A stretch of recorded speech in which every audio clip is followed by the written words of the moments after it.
Meu nome é Júlia, eu tenho 26 anos, quase certeza que eu tenho 26 anos e eu sou nascida aqui do Rio de Janeiro.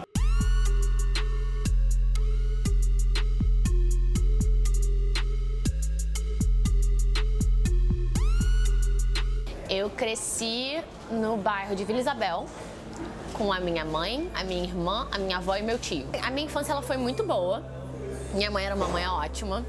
E eu e minha irmã, a gente tinha a relação amor e ódio de irmãos que nasceram muito próximos. Mas eu tenho buracos muito grandes na minha infância que eu fui reconstruindo ao longo dos anos. Com coisas muito aleatórias, eu descobri coisas que aconteceram que eu não achava que eram reais, mas eram. Eu lembro que... Sabe quando você tá começando a entender como essas coisas funcionam? Eu lembro que eu devia ter uns 8 anos. E eu tinha muitos ciúmes da namorada e do meu primo. E eu meio que assim, abdiquei, peguei essa lembrança e ignorei por anos. Eu lembrava dela, mas eu não lembrava muito de sair, de estar com ela, sabe?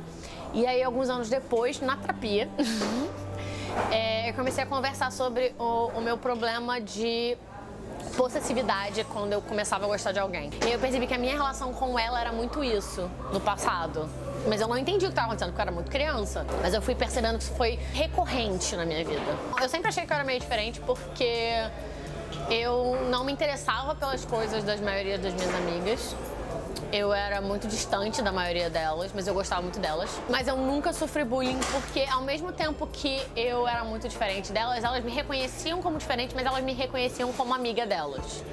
Então, assim, eu era muito amiga dos meninos e eu era muito amiga das meninas, então eu nunca tive esse problema. Mas eu sempre sabia que tinha alguma coisa em mim que era diferente de todo mundo, eu só não sabia o que era. Eu acho que quando eu era mais nova, a minha cabeça pensava, eu ainda não tô pronta pra entender isso. Eu sempre pensei muito na situação do... Quando chegar a hora certa vai dar tudo certo, eu vou entender o que tá acontecendo. E eu falo isso muito porque eu gosto muito de tecnologia. Então eu sempre uso a desculpa do hardware não chegou no software ainda. Então a minha cabeça era isso, meu hardware não tinha chegado no software. Então foi meio um choque, foi um baque muito grande, porque eu tava vendo TV e eu lembro que tava passando Beija-Sapo, que era de 2 meninas. E eu lembro que a minha prima fez um comentário, tipo, nossa, que nojo. Eu travei. Eu falei, ué, por quê? Mas eu não externei isso. A minha cabeça começou a se perguntar por que ela tava dizendo isso, por que isso é nojento? E aí eu comecei a perceber que as pessoas não achavam isso tão ok quanto eu.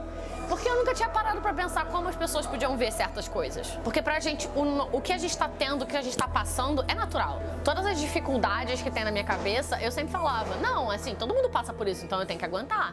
E aí quando eu externava as coisas, eu sempre ouvia, não, isso não é normal. Não é assim que funciona. Porque na minha casa nunca teve esse problema. A minha mãe sempre falou tranquilamente, olha, se vocês se interessarem por um menino ou uma menina, vocês avisem, tá? Porque eu quero saber, porque eu quero que a gente tenha uma conversa aberta sobre sexo, relacionamento, tudo isso. Então, eu sempre cresci acreditando que isso era o normal. Assim, a TV sempre influenciou muito a minha vida e pouco tempo depois de ter acontecido, eu vi um filme chamado The Laramie Project, que era sobre um rapaz chamado Matthew Shepard, nos Estados Unidos, que tinha sido assassinado com 23 anos por ser gay. E eu tinha 12 anos. E o primeiro pensamento que eu tive foi, ok, se alguém souber que eu posso ser isso, eu vou morrer. Aí as coisas começaram a complicar um pouquinho. Porque, né, todo mundo com 12 anos começa a se interessar pelas pessoas e eu não mostrava interesse em ninguém porque eu estava completamente apavorada. Eu nunca me senti culpada.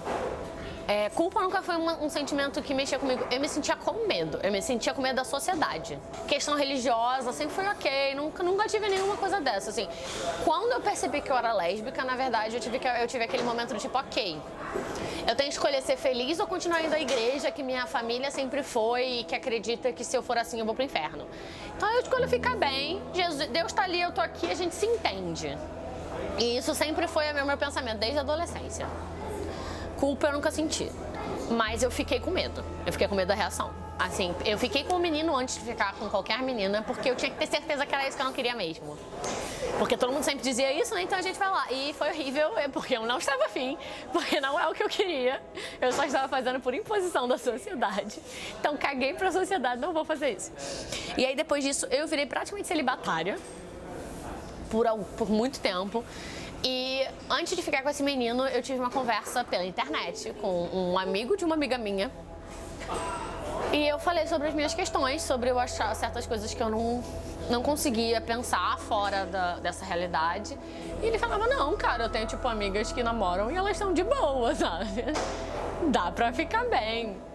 E eu tinha uns 14 anos nessa época. Mas de falar com ele até eu falar com a minha mãe, foi mais de um ano. Eu não falei com a minha mãe. A minha mãe chegou pra mim e falou, está na hora da gente conversar, porque eu já te dei tempo demais e você nunca conversou comigo.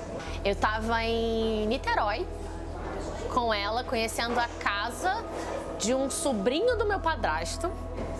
E a gente tava falando sobre casamento. As pessoas estavam falando sobre casamento, porque um deles ia casar, um dos sobrinhos, acho que ia casar. E aí minha mãe começou a falar de casamento e eu fiquei calada, porque, né, casamento. A gente não podia casar naquela época. Aí minha mãe, mas você planeja casar? Eu, cara, não tá no meu planejamento de vida. E aí depois disso, ela sentou pra mim e falou, mas por quê, filha? Porque você quer casar com uma menina? E aí ela me perguntou, eu olhei pra ela e falei, mas dá pra casar, filha, a gente dá um jeito. Aí eu, mas é ilegal. Aí ela, daqui a pouco não é mais ilegal não, relaxa. É tipo, a minha mãe tá do meu lado, sabe? Ela não teve dificuldade nenhuma de entender que era isso que eu precisava, que ela só tivesse ok. E com isso eu fui trabalhando ao longo dos anos em tirar esse peso e esse medo. Então, assim, hoje em dia eu falo abertamente, tranquilamente. Na verdade, às vezes eu até me apresento para as pessoas já saberem logo. Eu falo, oi, bom dia, meu nome é Júlia, eu sou muito sapatão. Porque aí, se você tem um problema com isso, você já sabe que você não vai falar comigo.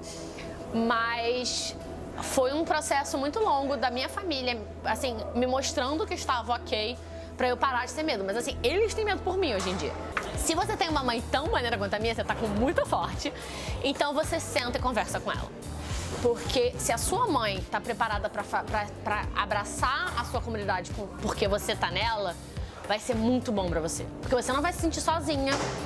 Não só pela sua comunidade, como a sua mãe vai estar lá com você, sabe? A minha mãe, quando vai em passeata comigo, sabe? Ela sempre me apoiou, ela ama minha namorada. Assim, é uma relação que todo mundo quer ter, de aceitação. Que se você não tiver agora, tudo bem, mas se você puder ter, aproveita.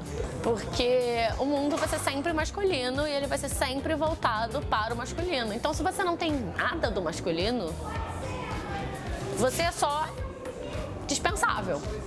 Então, eu tô aqui pra mostrar que eu não sou dispensável. Então, eu tô sempre no Twitter. Eu sei que as pessoas acham que essa é uma rede social que não existe. É mentira. Todo mundo que usa o Twitter ama o Twitter. Então, venham falar comigo. Eu converso sempre com todo mundo lá. Eu amo quando as pessoas falam comigo.